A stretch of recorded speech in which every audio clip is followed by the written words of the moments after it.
guys, welcome back. Today is Sunday, April 22nd. And before I get started with my next story, I wanted to show you my earrings. I had showed you the painting yesterday that my friend Dale had done.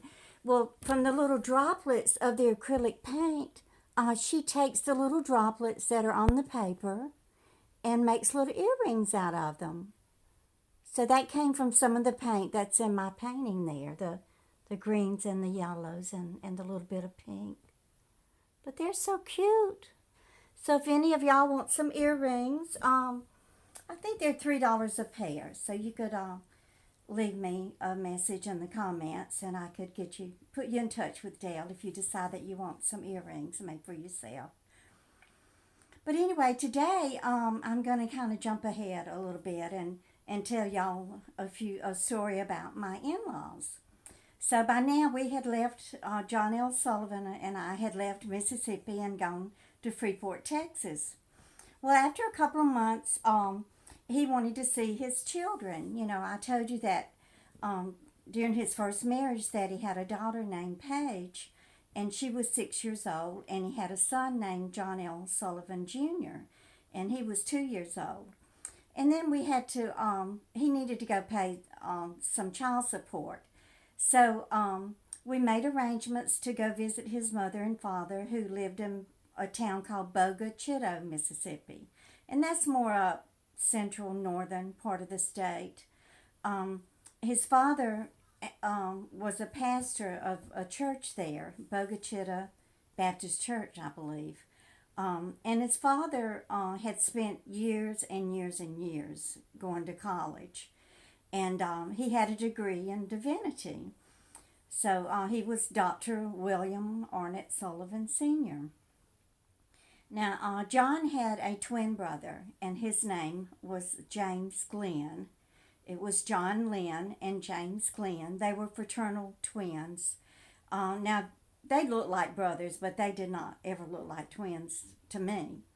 And then he had an older brother named William Arnett Sullivan Sr., and he had a doctor's degree in philosophy, and he was an English professor at Winthrop University down in Rock Hill, South Carolina. And then he had an older sister, Peggy, and Peggy was a twin. Her twin's name was Polly. Now, Polly died when she was a baby. John said that his mother had the twins in bed with her, and she rolled over on Polly and smothered her. But John said, they didn't want people to know that, so they started a fire in the house and made it look like that Polly had died from smoke inhalation. So, you can kind of tell from that what kind of people they were. They were just downright nasty, mean, hateful. I don't know what in the world that I did in my life to cause me to be surrounded by people who were so mean and nasty and hateful and just outright, treated me like dirt. But anyway, I went to meet them. This is a picture of his mother and father, and this was later on after the birth of our son Jason. But that's his father right there. And that's his mother. Her name was Ruby Tony. And it was Easter. The little Easter baskets are there. So my son Jason would have been about 2 months old. And then this is a picture of his mother when she had come to help me when Jason was a baby, was a newborn. But anyway, when we went there to visit them and to set up an arrangement for him to see Paige and John Jr. and to take some money for their child support, his mother, she was telling me about this cousin of hers named Deanie and how dumb and stupid Deanie was and how much they couldn't stand her. Well, then she just turned right around and started calling me Deanie. She would say, "Now, what's your name again? Are you Deanie?" And then just laugh like she thought she was so cute and funny. I didn't think it was cute and funny at all.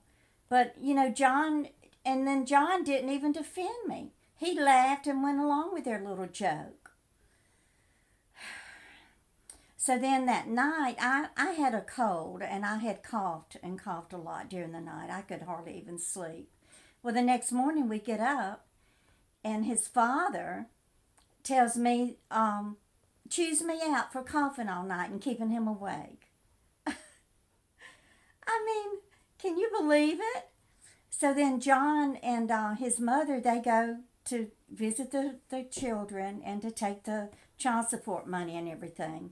While they were gone, this doctor of divinity, Dr. William Arnett Sullivan Sr., he chews my ass out. I mean, he calls me a slut.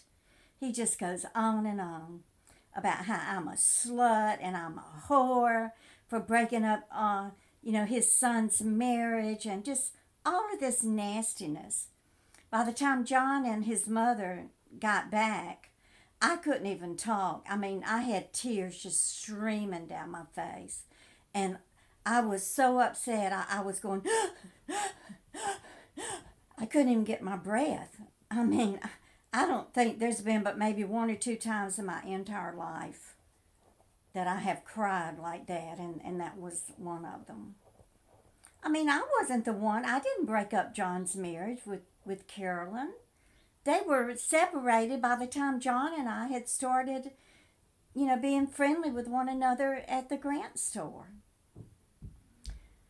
But anyway, I was just wondering, have any of y'all ever been just mistreated and downright degraded by your in-laws, people who were supposed to love you and accept you into the family?